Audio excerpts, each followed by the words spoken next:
네, 오늘 마태복음 17장 말씀으로 그리스도의 영광이라는 제목으로 말씀을 나누겠습니다. 사건이 오늘 마태복음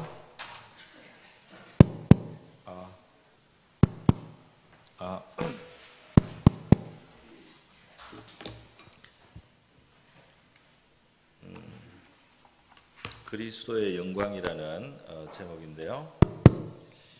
소리가 좀 네, 우리 예수님이 누구신가 하는 것을 먼저 한번 생각해 보겠습니다. 예수님이 누구시냐? 바로 우리를 찾아오신 하나님의 아들이시고요. 또 성경 여러 곳에서는 예수님을 영광의 주님이다 이런 표현을 쓰고 있습니다. 오늘 마태복음 17장이고 우리 그리스도의 영광인데요. 예수님은 영광의 주님으로 성경이 표현을 했습니다. 야고보서 2장 1절이라든지 또 고린도전서 2장 8절 같은 곳에 보면 영광의 주라고 예수님을 딱 그렇게 표현을 했습니다. 우리가 예수님을 제대로 몰랐기 때문에 관원들이 영광의 주를 십자가에 못 박았다. 그리고 우리는 영광의 주님을 바로 아는 사람들이기 때문에 이제 더 이상 인간적인 그런 차별을 하지 않는다. 이 외적인 것을 가지고 사람을 차별하지 않는 것, 이것도 영광의 주님을 알므로써 되는 것이다 그랬어요. 그런데 예수님이 실제로 얼마나 영광의 주님이시냐를 아는 정도가 우리 신앙생활에 상당히 큰 영향을 미칩니다. 예수님이 얼마나 큰 영광의 주님이신지를 바로 깨달아야지 예수께서 이 땅에 오셔서 하신 일의 의미도 우리가 바로 깨달을 수가 있어요. 어떤 분이 오셔서 그와 같은 일을 하셨는지를 알 때에 우리가 예수님이 하신 우리 구원을 위해서 베푸신 또 예수님이 행하신 일들에 대한 그 가치를 우리가 바로 알고 믿을 수가 있다는 것입니다. 또 예수님을 우리가 바르게 대할 수가 있습니다. 오늘 이 마태복음 17장에서 그리스도의 영광이 지금 제자들에게 나타났습니다. 특별히 오늘 첫 부분에서 읽은 1절에서 지금 8절까지 읽었는데요. 사실 1절에서 13절까지 더 큰 범위에서 이 소위 변화산이라고 말합니다. 예수님이 변화하신 산, 예수님이 보통 우리 사람들 같은 모습이나 이런 분위기였는데 이 산에 올라가셨을 때 이 성육신 하셔서 말하자면은 덮어두었던 또는 이걸 가려두었던 그 영광을 드러내신 겁니다. 그러니까 그 예를 들어서 너무 빛이 밝아서 우리가 대할 수가 없고 볼 수가 없기 때문에 좀 뭘로 이렇게 천으로 둘러서 빛을 감해서 우리가 볼 수 있도록 이렇게 하는 것처럼, 저 태양도 밝은 빛을 바로 보기가 어려우니까요, 이렇게 셀로판이나 이런 비닐 같은 걸로 해서 그 아주 찬란한 빛을 좀 차단한 다음에 태양을 관측하지 않습니까?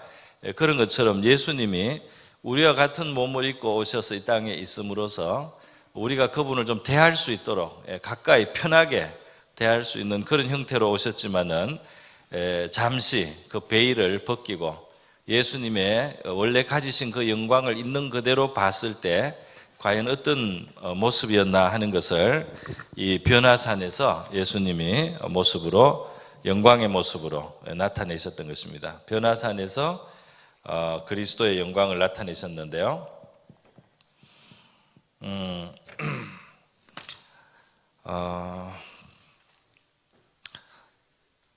이 사람의 몸으로 오신 하나님의 아들은 평소에는 이 영광을 감추어 계세요. 우리도 지금 예수님을 우리가 대할 때 예수님을 편하게 대할 수 있어요. 그러나 이 예수님의 실체는 그렇게 우리가 편하게 접근할 수 있는 그런 분이 아닙니다. 성경에는 예수님에 대해서 오늘 이 표현에 의하면 어떻게 되어 있습니까? 그들 앞에서 변형되사 그 얼굴이 해같이 빛나며 옷이 빛과 같이 희어졌더라. 그 광채가, 굉장한 광채가 예수님께로부터 나왔어요.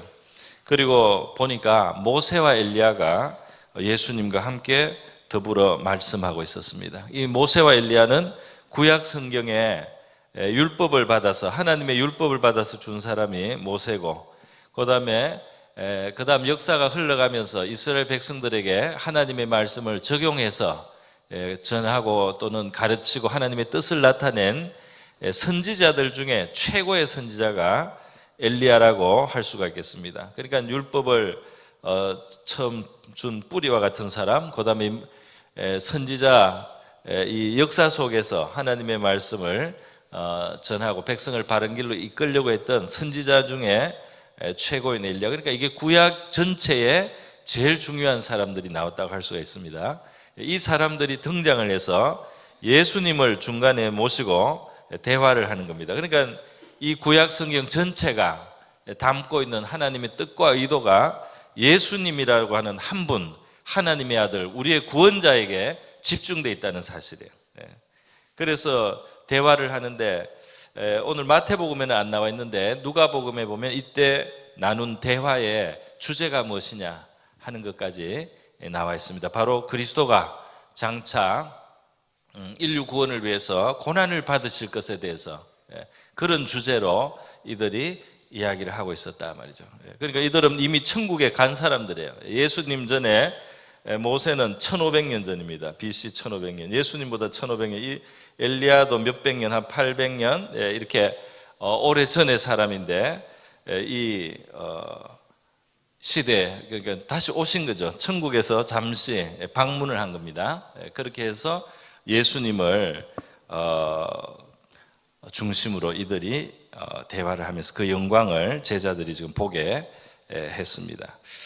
우리 요한복음 17장 24절에 보면요, 아주 중요한 말씀이 있는데 제가 한번 드리겠습니다. 뭐라고 했느냐면 예수님이 기도하신 내용이 있습니다. 아버지여, 내게 주신 자도 나 있는 곳에 나와 함께 있어. 나중에 갈 천국을 말합니다. 아버지께서 창세 전부터 나를 사랑하심으로 내게 주신 나의 영광을 그들로 보게 하시기를 원하옵나이다. 이 무슨 말입니까? 아버지 하나님께 내게 주신 자, 예수님을 믿고 따르는 자들입니다. 나중에 나 있는 곳에 나와 함께 있게 해 주십시오라는 거예요. 그래서 그들이 아버지께서 창세전에 이 세계를 창조하시기 전부터 나를 사랑하심으로 내게 주셨던 그 영광을 이들이 나중에 보게 해 주시기를 원합니다. 이런 뜻입니다. 놀라운 말씀이죠. 예수님이 어떤 분이시냐 말이에요. 우리의 구원을 위해서 하나님이 하신 일은 창세전에 그 영광을 나누어 주셨던 그 독생자를 이 세계에 보내주신 일이다 이 말입니다. 그리고 이 영광스러운 경험을 했을 때 제자들이 뭐 다 그냥 압도되어 가지고요 바닥에 쓰러졌던 것 같습니다. 베드로는 무슨 말을 해야 될지 몰라서 엉뚱한 말을 했다고 하는데요. 여기가 너무 좋습니다. 이 찬란한 곳이 너무 좋습니다. 주께서 원하시면 여기에 초막셋을 짓되 하나는 주님을 위하여, 하나는 모세를 위하여, 하나는 엘리야를 위하여 하리다 이렇게 했는데, 복음서 같은 내용의 본문에 보면 이렇게 말하면 무엇을 말할지 몰라서 이런 말을 했다. 그 상황이 너무 놀라워서 무슨 말을 해야 될지 몰라서 한다는 말이, 이렇게 영광스러운 천국에서 지금 방문한 모세와 엘리야, 그리고 그 천국에 있을 때 앞으로 있을 모습, 또 영원전에 계셨던 그 태초에 계셨던, 창세전에 계셨던 예수님의 그 영광, 이런 모습을 어떻게 사람의 지은 초막, 나뭇가지로 지은 집에 이런 분들이 가시겠어요. 그런데 좀 헛소리를 했습니다. 무슨 말을 해야 될지 모를 때는 조용히 있으면 되는데 뭐라도 말을 해야 될 줄 알고 한다는 말이 엉뚱한 말을 했다 이 말입니다. 자, 그런데 이때 바로 호련히 빛난 구름이 있습니다. 성경에는 옛날 과거부터 빛난 영광스러운 구름이 있어요. 하나님의 그 임재를 나타낼 때, 성막을 지었을 때, 성전을 지었을 때, 또 이스라엘 백성들을 인도하던 불구름 기둥, 이런 곳엔 다 광채가 있는 구름이 있었어요. 그 구름이 이때 다시 나타났습니다. 그리고 그 속에서 하나님 아버지의 음성이 들린 겁니다. 그 호련히 빛난 구름이 그들을 덮었고 구름 속에서 소리가 나서 이르되 이는 내 사랑하는 아들이요. 지금 예수님을, 요 중간에 계신 예수님을 두고 하는 말입니다.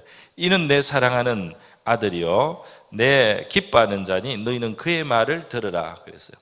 이스라엘 백성, 하나님을 믿는 자들을 위해서 하나님은 모세도 보내주셨고 엘리야도 보내주시고 이들도 하나님의 뜻을 전하고 율법을 전하고 또 하나님의 말씀을 나타내고 전하고 보였지만은 이제는 이들은 배경이었고 이제 주인공이 나타났다 이 말입니다. 주인공이신 바로 이 내 사랑하는 아들, 내 기뻐하는 자 예수 그리스도의 말을 너희는 들을지니라.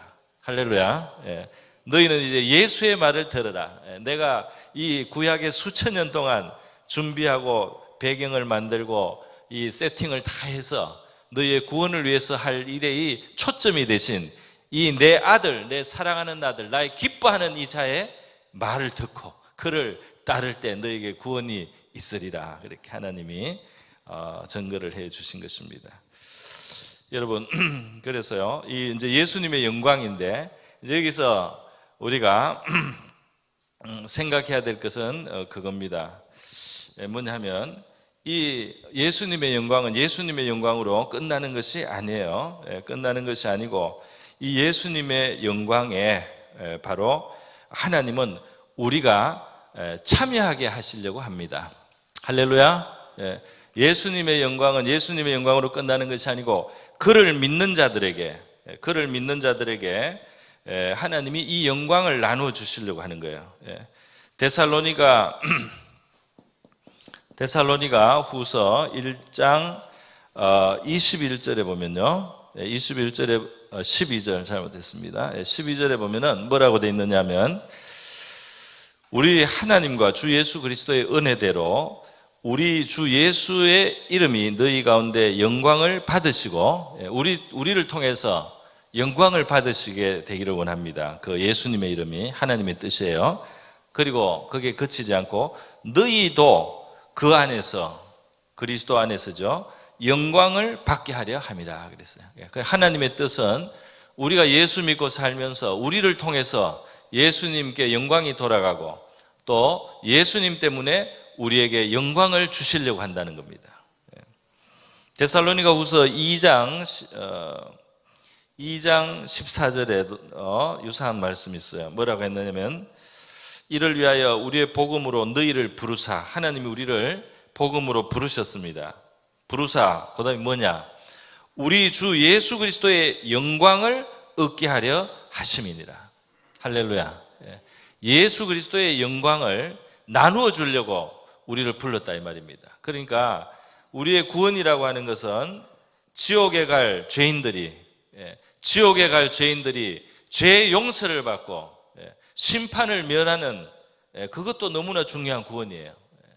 그러나 그 구원 이상이 있단 말입니다. 하나님의 창세전에 가셨던 그의 사랑하는 아들의 영광에 이 죄인 되었던 우리가 죄 용서받은 다음에 그 영광에까지 이르도록, 그 영광에 참여하도록, 그 영광을 나누어 갖도록 하는 데까지 하나님의 구원에 포함된 줄로 믿습니다. 그게 구원이라는 거예요. 할렐루야. 그렇게 이렇게 큰 구원을 주셨습니다. 우리가 예수님이 이런 영광의 주님이시라는 것을 알 때 이 분께서 십자가에 달려서 피 흘린 그 사건이 어떤 일인지를 새롭게 생각하게 되는 것입니다. 그냥 보통의 선하고 의로운 한 사람의 죽음이 아니다 이 말입니다. 태초부터 아버지의 영광을 영원한 영세로부터 누리셨던 그분이 오셔서 받으신 고난이다 이거예요. 또 영원히 영광을 가지신 그분이 받으셨던 고난입니다. 이 세계에 오셔서요. 그분이 당한 모든 정신적 육체적인 그 고통이나 또 상처나 또 그 괴로움 당하신 이 모든 것은 너무 큰 값을 가지고 있습니다. 그래서 그 값으로 저와 여러분이 구원받게 되는 줄 믿습니다. 믿을 때 구원받는단 말이에요. 자, 이렇게 이 변화산의 이 사건은 제가 이 정도로만 설명을 하겠습니다. 약간 생략하고요. 그런데 두 번째 이어지는 이제 사건이 14절부터 21절에 나오는데요. 이것은 뭐냐면 산안에 내려왔더니 귀신 들려서 간질을 하는 아이가 있는데, 아들이 있는데, 뭐 불에도 물에도 막 뛰어들고 엎어집니다. 그런데 예수님의 제자들한테 데리고 왔는데 제자들이 고치지 못했어요. 그래서 그 아버지가 예수님께 이제 나와서 부탁을 하는 거죠. 불쌍히 여겨달라고. 당신의 제자들이 고치지 못한다. 참 놀랍죠. 예수님의 제자들은 마태복음 10장 1절에 보면 귀신을 쫓는 능력을 받았어요. 병을 고치는 능력도 받았어요. 그런데 이 워킹을 안 해요. 이게 작동을 안 한답니다. 특별히 우리가 보니까 이 변화산에 올라가서 예수님의 영광의 모습을 봤어요. 거의 천국에 갔다 온 거나 마찬가지예요. 그런 놀라운 경험을 했지만은, 그 놀라운 경험을 했지만은 이상하게 이 데려온 귀신 들린 아이의 그 문제를 해결을 못하고 귀신을 쫓아내지 못하는 그런 무능함을 보였습니다. 그러니까 우리가 큰 어떤 신앙적인 체험을 해도 우리가 그거 하나로 온전해지는 게 아닙니다. 이 천국을 갔다 와도 온전해지지 않아요. 하나님의 영광을 봐도, 보호자를 보고 와도 그 다음에 능력이 없을 수 있다 이 말입니다. 귀신도 하나 못 쫓아낸단 말이죠. 그런데 결국 예수님이 꾸짖어서 귀신을 쫓아내고 그래 간질이 나았습니다. 애가 멀쩡해졌어요. 그래서 제자들이 조용히 예수님께 물었습니다. 왜 우리는 이걸 고치지 못했습니까? 이렇게 물었어요. 왜 우리는 귀신을 어찌하여 우리는 쫓아내지 못하였나이까? 예수님께서 20절에 너희 믿음이 작은 까닭이다. 믿음이 작다 그랬어요. 그 제자들의 믿음이 적은 거죠. 믿음의 문제입니다. 믿음이 적기 때문에 안 된다는 겁니다. 그러니까 믿음이 있으면 된다는 말씀이겠죠. 믿음이 있으면. 아마 이 간질 걸려서 나타난 현상이 굉장히 눈앞에 엄청나게 이렇게 험하게 보이는 거죠. 그러니까 제자들의 믿음이 없었던 것은 아니지만 굉장히 쪼그라들어서 너무너무 믿음이 작아졌던 것 같아요. 예수님이 이어서 하시는 말씀이 겨자씨 하나 같은 믿음만 있어도 이 산을 명하여 여기서 저기로 옮기라면 옮겨질 것이고 너희가 못할 것이 없으리라 하고, 믿음은 큰 역사를, 기적을 일으킬 수 있는데 믿음이 겨자씨 하나만큼만 있어도 큰 일이 일어날 수 있단 말이죠. 근데 너희들이 가진 믿음이 너무 적어서 안 된다. 겨자씨 반이나 반의 반이나 겨자씨 10분의 1 이렇게 아주 작다는 겁니다. 없다고는 안 하셨어요. 너무 작다는 거예요. 아마 우리도 믿음이 적어서 주님의 역사가 많이 일어나지 않는다고 생각이 듭니다. 다른 이 성경에 보면 여기 각주에 보면은 믿음이 적다는 표현과 함께 예수님께서 이 각주에 보면 기도와 금식이 아니면 이런 유가 나가지 않는다. 그래서 기도하고 또 때로는 금식하는 거, 이것도 기도의 한 일환이라고도 할 수 있는데요. 이렇게 하나님 앞에 가까이 나감으로써 이런 것이 쫓겨나갈 수 있는 그런 믿음이 주어지고 그런 역사가 일어난다, 이런 뜻으로 말씀을 해주셨습니다. 그래서 우리는 예수님을 믿는 사람들로서 사실 이 믿음의 역사를 우리가 소망을 해야 되겠는데요. 우리의 믿음이 정말 자라고 강하여져서 주님의 역사가 저와 여러분 속에 많이 이루어지기를 바랍니다. 그런 소원을 가져야 되겠죠. 믿음이 적다. 예수님의 제자들도 여러 번 믿음이 작다는 꾸중을 여러 번 들었어요. 풍랑이는 바다에서 호들과 막 이렇게 두려워하니까 믿음이 적다 그랬어요.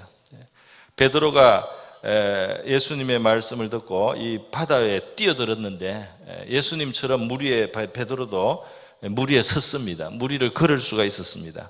그러다가 이 풍랑을 보고 압도가 되었어요. 풍랑을 보고 압도가 돼서 두려움이 마음속에 들어오니까 두려움이 밀려오는 만큼 믿음이 쪼그라들었어요. 그래서 믿음이 막 줄어드니까 이 물에 빠졌다고 되어 있습니다. 물에 빠져들어갔다. 그러니까 예수님이 고함을 지르고 살려달라고 하는 베드로를 건져주시면서 믿음이 적은 자여 왜 의심하였느냐 이렇게 하면서 그를 일으켜 주셨어요. 그 무슨 말입니까? 믿음이 있을 때는 걷고 믿음이 줄어드니까 이 물속으로 빠져들어갔다 이 말이겠죠. 그러니까 이 주변을 보고 그 믿음이 쭈그러들고 위축됐을 때 이 믿음의 능력이 믿음을 통해서 하나님이 하실 수 있는 능력이 우리에게 전달이 안 된단 말이죠. 그래서 성경을 보면 우리 믿음이 강해지는 길이 몇 가지 있습니다. 제일 중요한 우리 믿음이 강해지기 위해서는 성경에 보면 로마서 10장 17절에 보면 로마서 10장 17절에 보면 믿음은 들음에서 나며 들음은 그리스도의 말씀으로 말미암느니라 그랬거든요. 그래서 하나님의 말씀을 들어야 되고 그리스도의 말씀이 우리 속에 들려야 된다. 우리 가슴 속에 들리고 내 마음 속에 들리고 주님의 말씀이 내 마음 속에 살아 있어야 믿음도 우리에게 있게 되는 줄 믿습니다. 근데 그 믿음이 또 기도와 금식으로 하나님 앞에 가까이 나가고 하나님께 이 마음이 집중되어 있는 사람은 이 믿음의 역사가 더 크게 또 일어날 수가 있다는 말씀이죠. 제자들이 할 수 없는데 이제 예수님이 그것을 해주셨습니다. 그런데 여기서 우리가 한 가지 더 생각할 점이 있는데요. 그것은 뭐냐면은 지금 이 귀신을 쫓아내고 병을 고치는 데 있어서 제자들에게 고치는 방법이 예수님이 이 귀신을 그냥 꾸짖었다고 돼 있어요. 이 귀신이 떠나가게 해달라고 기도를 하는 게 아니고 기도는 평소에 하셨고 귀신에게 나가라고 꾸짖었습니다. 그러니까 이것이 되었습니다. 또 믿음의 역사가 일어나는 방법에도 예수님께서 산을 명하여 여기서 옮겨지라고 기도하라 이렇게 말씀하시기보다는 이 산을 명하여 여기서 저기로 옮겨지라 명령이죠.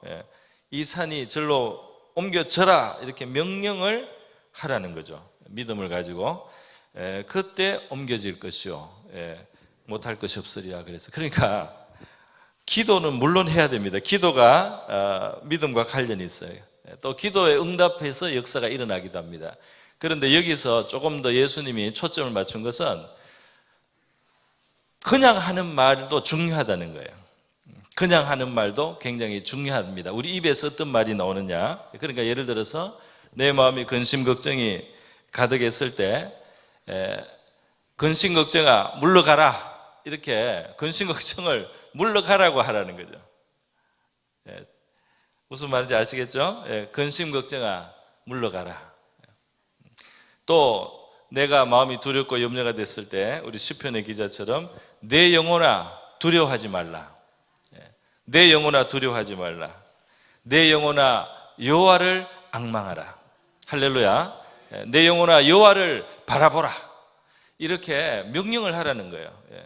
유혹들이 올 때는 나를 시험하는 유혹하는 악한 영들아 나를 떠나가라 이렇게 명령을 하라는 것입니다. 한번 해볼까요? 한번 이렇게 여기서 안 해보면 평생 안 합니다. 근심 걱정아 나를 떠나가라. 저는 옛날식으로 근심 걱정아 나를 떠나갈지어다 이렇게 내 영혼아 여호와를 앙망하라. 주여 평안을 주시옵소서. 이거는 기도죠. 그러나 평안이여 임할지어다. 이렇게 명령을 하는 겁니다. 그렇게 할 때 그러니까 평소에 우리 입에서 사실 이런 의식은 안 하지만 부정적인 말을 많이 합니다. 안 될 거야. 안 되지. 그것 봐. 그거밖에 안 돼. 부정적인 말을 너무 많이 하니까 믿음의 역사가 일어나기 어려운 것 같아요. 그래서 우리 평소에 하는 말이 믿음의 말이기를 바랍니다. 하나님이 역사에서 좋은 것이 이루어질 수 있다는 그 믿음을 가지고 믿음의 말을 우리가 할 때 우리의 삶 속에 기적이 일어날 수 있다고 예수님은 말씀하고 있잖아요. 실제로 이 천지와 만물을 창조하신 하나님은 빛이 있으라, 어떻게 되라 이렇게 말씀하셨다고 창세기에 말하고 있지 않습니까? 이 세상이 만들어질 때 하나님이 말씀해서 말씀대로 만들어졌단 말이죠. 그런데 우리가 하나님의 형상으로 지음받은 존재다는 겁니다. 하나님의 형상으로 지음받았고 또 예수 그리스도의 보혈을 인해서 하나님이 다시 새롭게 하신 그런 하나님의 자녀라면 우리에게도 이 말을 통해서 하나님이 역사하시고 창조의 역사를 베풀어 주실 수 있는 줄 믿습니다. 그래서 우리가 좀 좋은 말, 긍정적인 말, 하나님의 어떤 좋은 뜻이 이루어질 수 있는 이런 말을 우리 입으로 할 수 있기를 바랍니다. 근데 다 망하겠다, 죽겠다, 안 되겠다 이런 말을 평소에 너무 많이 하는 그런 경향이 사실 없지 않아요. 그래서 우리 입술을 지키고 우리에게 축복이 역사할 수 있도록 선포하는 저와 여러분 될 수 있기를 바랍니다. 자, 이것이 두 번째 사건이고요. 세 번째 사건이 또 있습니다. 세 번째 사건 아주 짤막한데 22절에서 23절에 갈릴리에 모일 때 예수께서 제자들에게 이르시되 인자가 장차 사람들의 손에 넘겨져 죽임을 당하고 제3일에 살아나리라 하시니 제자들이 매우 근심했다. 예수님의 그 십자가 죽으심과 부활에 대한 예수님의 그 예고입니다.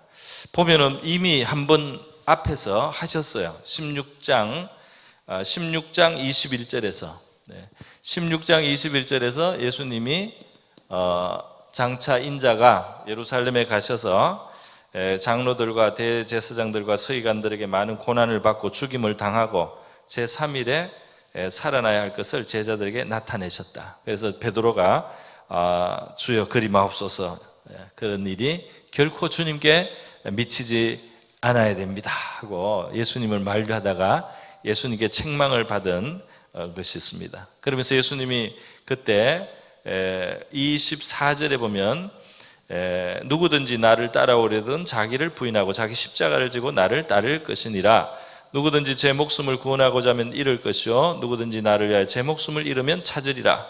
이런 제자도의 말씀까지 해서 예수님의 길은 제자의 길이다는 거죠. 예수님의 길은 죽음과 부활인데 이것은 제자의 길이다. 자, 그런데 여러분, 이 본문을 지난번에도 제가 설명했지만 오늘 조금 더 보충하고 싶습니다. 뭐를 하고 싶으냐면 이 죽음에 대한 이야기 또는 십자가에 대한 이야기, 자기를 부인하라는 이런 말씀을 들으면 우리가 마음이 편치가 않고 마음이 좀 부담이 될 수 있어요. 부담이 되지 않습니까, 여러분은? 부담이 안 되십니까? 그런데 제자들도 정확하게 그랬습니다.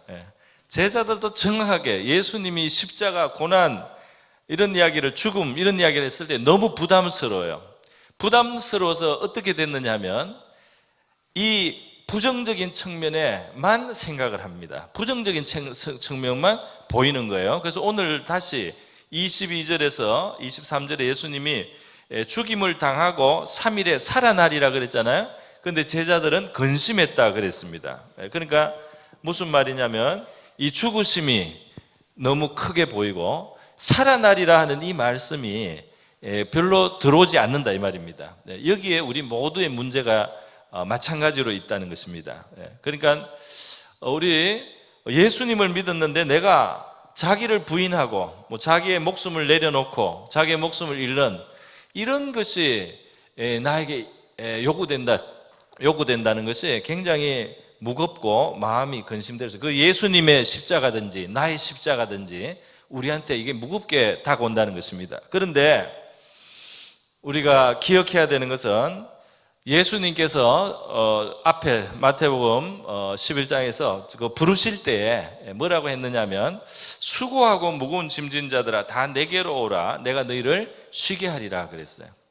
내가 너희를 쉬게 하리라. 그러면서 예수님이 나는 마음이 온유하고 겸손하니 내게로 와서 내게 배우라.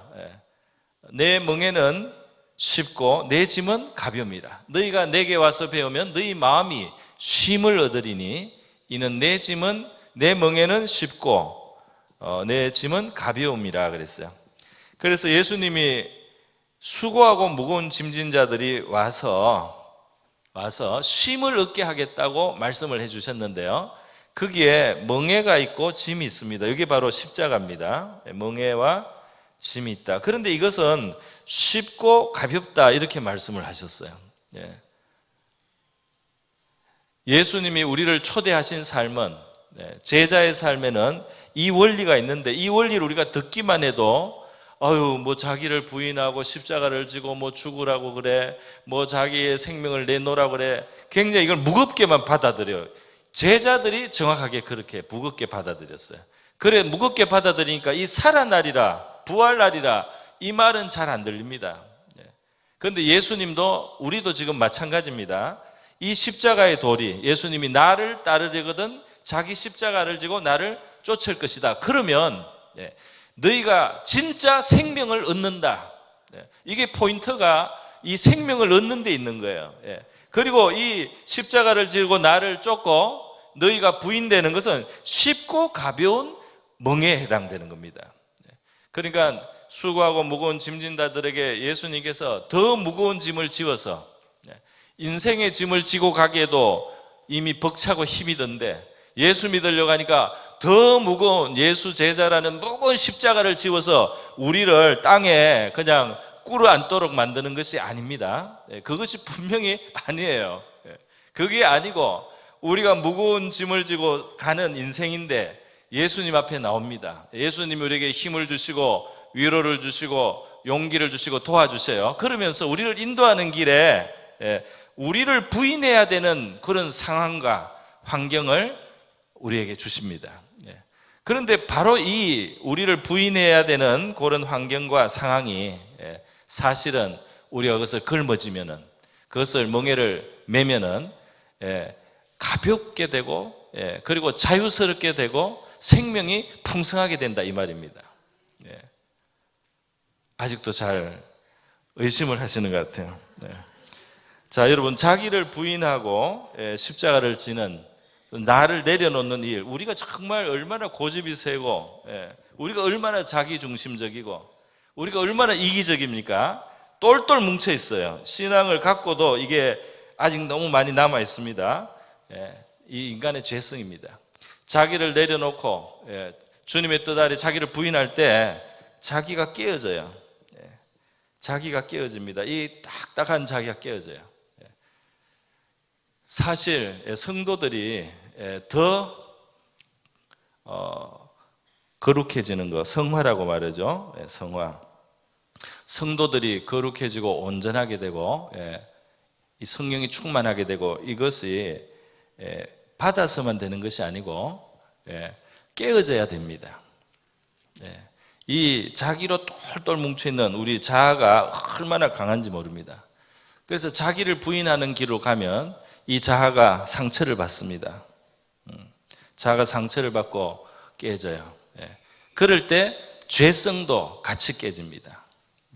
우리의 이 교만과 이기심과 완악한 마음, 자기중심적이고 이런 아주 우리의 이 죄의 뿌리가 이때 상처를 받습니다. 그래서 경건한 자로 만들기 위해서라도 우리에게 자기를 부인하는 길로 줘요. 그리고 자기를 부인하는 길에서 우리의 자아가 깨어지고 상할 때 사실 우리 속에 찾아오신 주님의 생명이 우리 안에서 풍성하게 됩니다. 할렐루야. 우리의 이 자아가 그거를 가두고 있어요. 우리 속에 오신 예수님이 우리 안에서 마음껏 자기를 나타내시고 생명을 나타내시고 능력을 나타내시고 마음껏 그 평강을 강물처럼 흘러가게 하고 싶은데 우리 자아가 그거를 에워싸 있습니다. 그래서 자기를 부인하는 길로 가는 것은 주님을 위해서만 우리가 희생하는 게 아닙니다. 우리 자신의 악을 우리가 벗어나는 겁니다.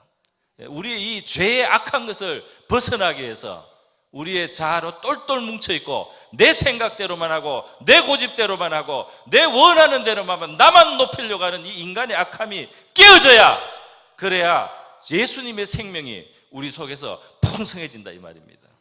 하나님의 생명이 우리 속에서 풍부해진단 말이에요. 그렇게 해서 우리의 구원이 온전하게 됩니다. 그래서 이 부활과 같이 이 죽는 것은 3일, 이 십자가에 달려서 죽으시고 3일간 무덤에 들어간 것은 사실 잠시잖아요. 긴 시간으로 볼 때.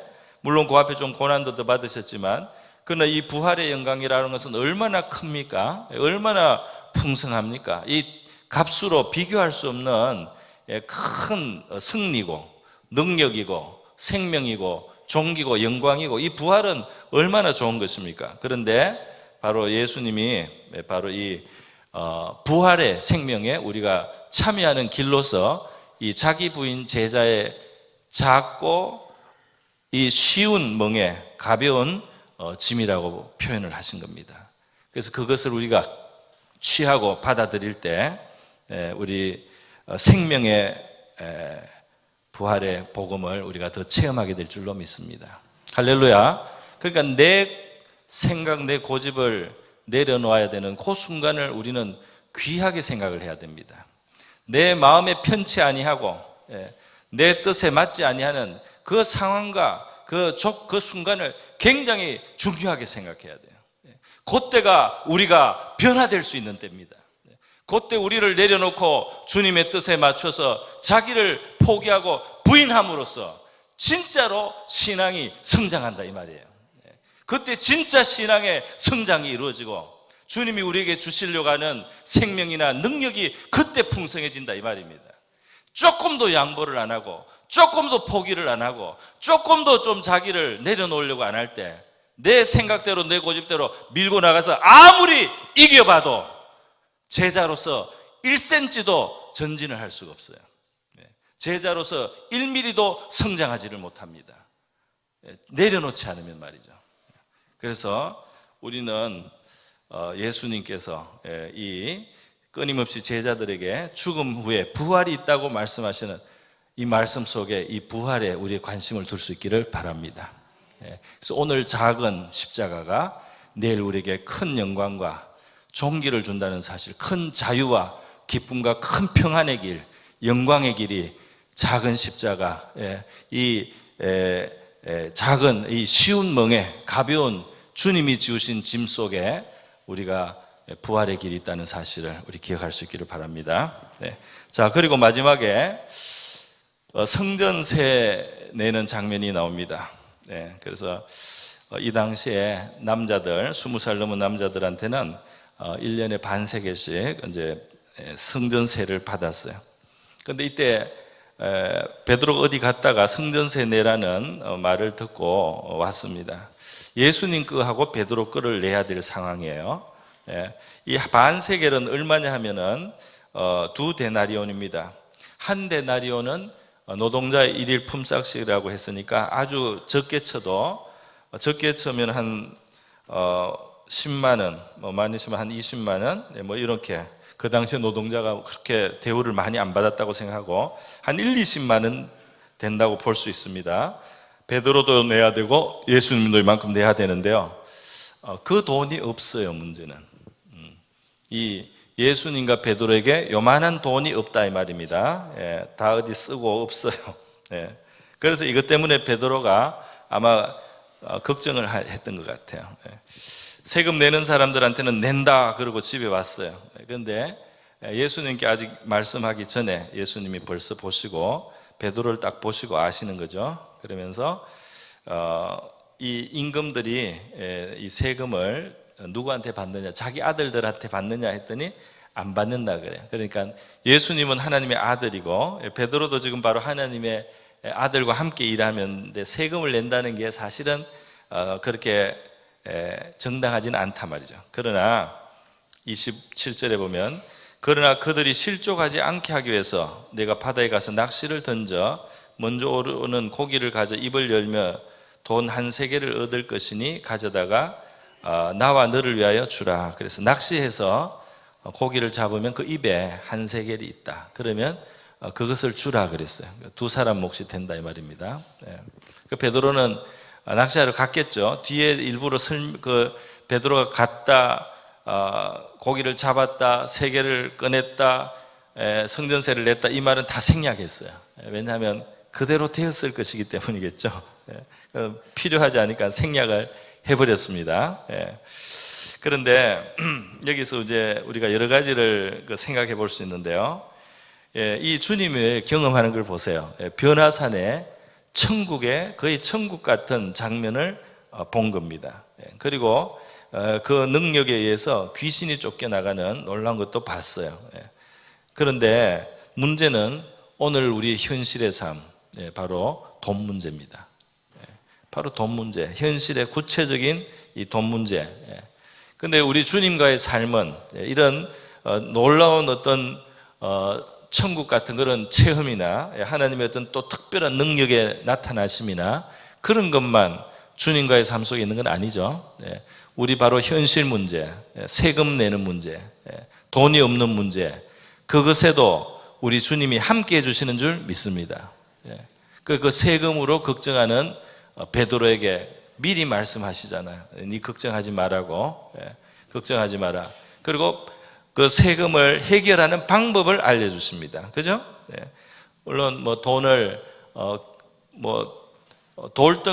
돌덩이가 떡이 되게도 하셨으니까 기적으로 할 수도 있는 방법도 있겠지만 베드로가 익숙하던 방법이에요. 어부였던 베드로는 낚시를 익숙하게 하죠. 익숙했던 그 방법을 통해서 물고기를 잡고 거기에서 또 그 하나님이 미리 무슨 역사를 했겠죠. 그래서 물고기가 한 세 개를 어디서 주워서 입에 물고 있도록 삼키도록 했을 겁니다.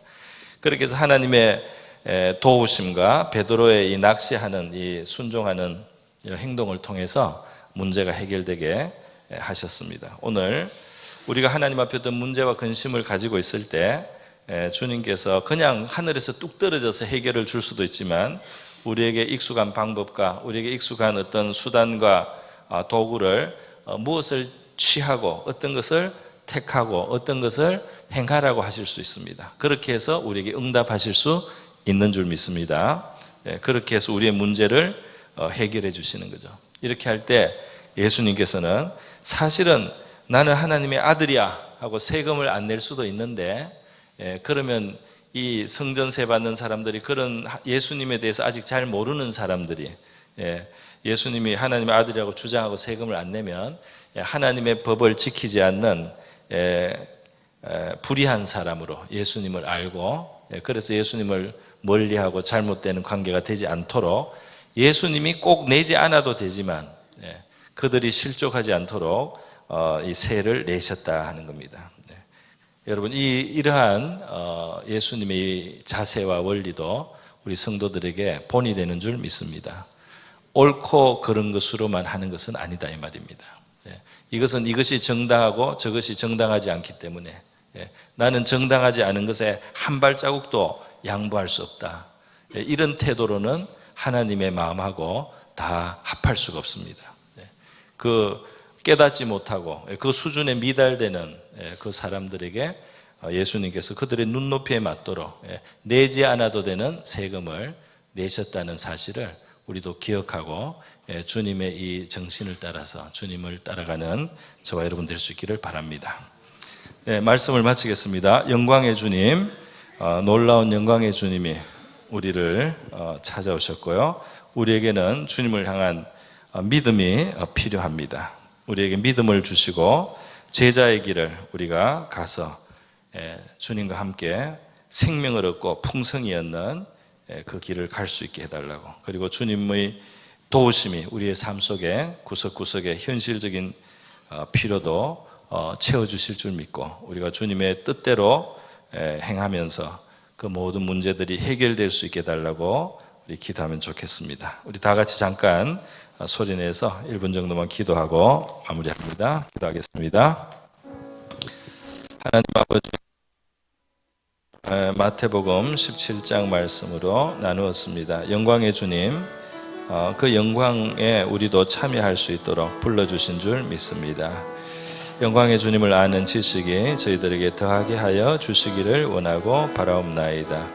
하나님 아버지, 너무너무 존귀하신 주님께서 십자가에 희생하셔서 이 피로 사신 아버지 큰 구원을 저희들이 얻었습니다. 우리의 믿음의 놀라운 역사, 믿음의 큰 기적들 주님 안에 약속되어 있으나 우리는 눈앞의 현실에 압도되어서 이 믿음을 사용하지 못하고 하나님의 우리의 믿음으로 일으킬 수 있는 놀라운 일들이 하나님 우리에게는 부족합니다. 주님, 하나님의 말씀에서 또 기도와 금식 속에서 주님, 우리의 믿음이 강하여지고 우리의 믿음이 담대할 수 있도록 도와주시옵소서. 우리의 삶을 고통스럽게 하는 어두움의 권세를 물리칠 수 있게 하여 주시기를 원하옵나이다. 예수님의 제자들이 주님의 십자가의 길을 두려워하고 근심하였듯이 우리도 예수님의 제자로서 십자가를 지고 자기를 부인하라는 이 말씀을 우리가 두렵게 여깁니다. 주님, 부활의 길, 우리가 참으로 마음의 쉼을 얻고 안식을 얻는 길로 주님이 우리를 부르심을 기억하게 도와주시고 담대하게 하옵소서. 우리의 삶의 모든 구체적인 필요 속에 관심을 가지고 도와주시는 주님 함께하여 주시옵소서. 우리 성도들의 필요가 주님으로 말미암아 공급되고 채워지게 하여 주시옵소서. 고마우신 하나님 아버지, 감사드립니다. 우리를 위해서 영광의 주님을 보내어 주셨습니다. 우리에게 이 영광의 주님을 알아보게 하시고 그 주님께 귀 기울이게 하옵시고 주님께 찬양과 영광을 돌리는 우리의 삶이 되게 하여 주시옵소서. 우리에게 믿음을 다하여 주시기를 원합니다.